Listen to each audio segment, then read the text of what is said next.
students, this is your second part of the mechanism of the muscle contraction.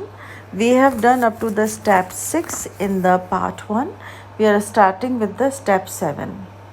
What happens in the step 7? The electrical impulse stimulates the sarcoplasmic reticulum to release calcium into the area, a contractile unit of a myofibril.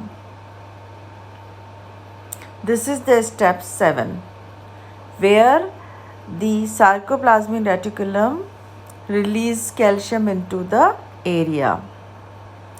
Now let's come to the step 8.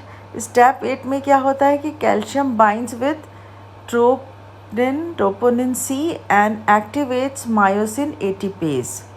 As the myosin ATPase becomes active, tropomyosin slipped off and G action is exposed. ATPase reacts with ATP. ATP plus ATPase in the presence of calcium ions ADP बनता है और phosphate ion release होता है और यहाँ पे contraction of the muscle takes place और यहाँ पे एनर्जी लगती है. एनर्जी कहाँ से आती है? एनर्जी आती है एटीपी से, जब वो एटीपीएस के साथ कंबाइन करता है कैल्शियम आयन के प्रेजेंस में और एडीपी और फॉस्फेट आयन उसके बाद बनते हैं, एनर्जी रिलीज होती है और कॉन्ट्रैक्शन ऑफ द मसल होता है. Muscle contraction occurs when calcium is pumped back into the sarcoplasmic reticulum away from the actin and myosin. When calcium moves in this way, the actin and myosin cannot interact and the muscle relaxes. अब muscle relaxing में क्या होता है कि calcium moves in this, जब calcium का movement होता है और actin and myosin can not interact, वो दोनों एक दूसरे से इंटरेक्ट नहीं कर पाते हैं और मसल रिलैक्स हो जाती है. इस डायग्राम में you can see the sliding movement happens.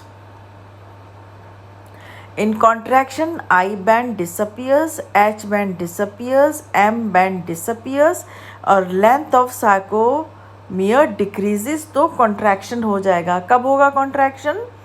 जब I band disappear हो जाएगा, H band disappear हो जाएगा, M band disappear हो जाएगा and length of the sarcomere is decreased. You can see here in this diagram when sarcomere is relaxed. इसमें है sarcomere partially contracted. यहाँ पे स्लाइडिंग ऑफ द फिलामेंट दिख रहा है. इसके अंदर सार्कोमियर इज कंप्लीटली कॉन्ट्रैक्टेड. इसमें sarcomere is relaxed.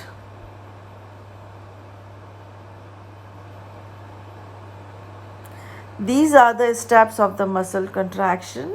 You can see how this happens. कैसे स्लाइडिंग मूवमेंट होता है और कैसे मसल्स रिएक्ट करती हैं और कैसे रिलैक्स होती हैं और कैसे कॉन्ट्रैक्ट होती हैं.